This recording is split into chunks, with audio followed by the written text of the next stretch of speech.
What do you want to be when you grow up, Olivia? An astronaut. I want to be a fashion designer. A basketball player. I want to be an actor. A doctor. A teacher. A chef. An artist. What do you want to be when you grow up? A mermaid. Do you know what a computer programmer is? Yeah, no. No. No. I think it's something that has codes and is able to decode a mystery. I think that they... Wait, what? Computer programmer? No. Nowadays, just about everything requires some form of programming. So, what is it? Programming is basically explaining to a computer what you want it to do for you.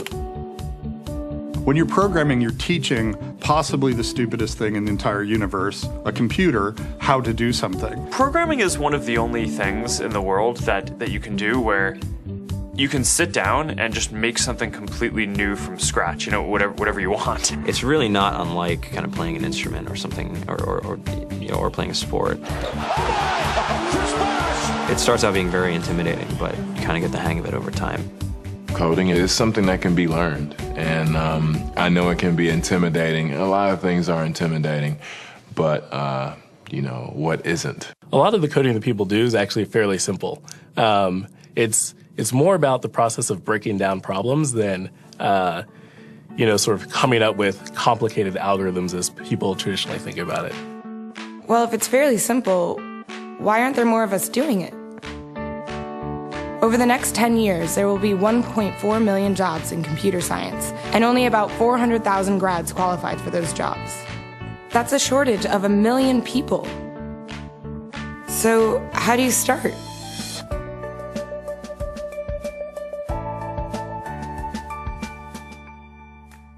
I was obsessed with maps when I was a kid, and cities specifically. So I taught myself how to program. I had a very clear goal of what I wanted to do, which is to see a map of the city on my screen and play with it. Put things on the map, move things around the map. See what was happening in the city, how it worked, how it lived, how it breathed. The best early thing was actually using software to decide when the classes in my school would meet, and that put me in a position to decide which girls were in my class. The first program I wrote asked things like, what's your favorite color? Or how old are you? I first learned how to make a green circle and a red square appear on the screen. The first time I actually had something come up and say, hello world, and I made a computer do that. It was just astonishing. When I finally learned a little bit of programming, that blank wall resolved into a bunch of doors, and you open them, and finally you start to open enough doors that the light comes in. And to me, a finished program is like a structure filled with light. All the corners are illuminated. You understand the structure of it. It's a really serene feeling to have completed that.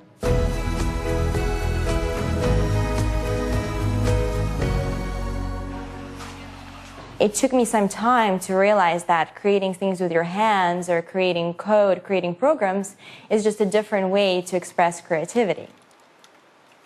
I think right now there's a big emergence of the culture of making. People who make their own scarves and hats, people who write their own apps. Now it's just limited by your imagination and sort of what kinds of ideas what kind of understanding can you build into the computer so that it can do these things that were previously impossible.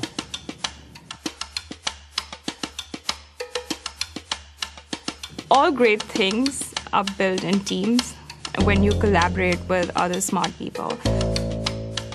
You're testing your ideas, you're stimulating each other. That's what makes us successful. It's not some flash of brilliance by somebody who then codes 24 hours a day for 3 weeks. It's what happened. The magic happens when we're all on the same page, collaborating and building something together. There's a much greater need in the world for engineers and people who can write code than there will ever be supply. And so we all live these very charmed lives. To get the very best people, we try to make the office as awesome as possible.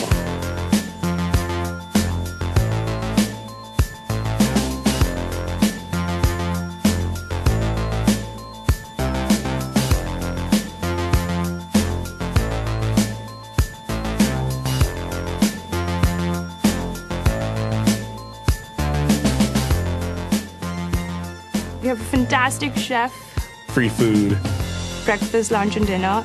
free laundry, snacks, even places to play and video games and scooters. There's all these kind of interesting things around the office and places where people can play or relax or go to think or play music or be creative. I went on the Bureau of Labor Statistics for the United States, and there's about a third of the pie that's all the things you would expect. It's, they're working in the government, they're working in typical technology jobs. But then, like, the rest of the pie, and it was the majority of the pie, just split down into these little teeny slices of every industry imaginable. And what it is, computers are everywhere. You want to work in agriculture? Do you want to work in entertainment? Do you want to work in manufacturing? It's just all over.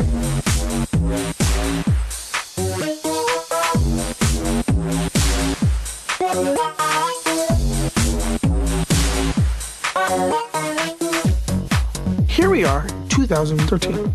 We all depend on technology to communicate, to bank, information, and none of us know how to read and write code. So you guys, what else? Who else has an idea of what we can change with our programming? What else can we do? Tiffany? What I saw my students take away from using Scratch and programming in our classroom is that they were willing to push through problems. It really builds critical thinking, it builds problem solving, and it's something that they can then apply to math in the classroom or their reading skills. We integrated science with this programming, and I saw my scores go up 30%. When I was in school, I was in this after-school group called the Whiz Kids. And when people found out, they laughed at me and, all these things. And I'm like, man, I don't care. I think it's cool. And, I'm learning a lot. And some of my friends have jobs. It's important for these kids. It should be mandatory to be a citizen on this planet, to read and write code.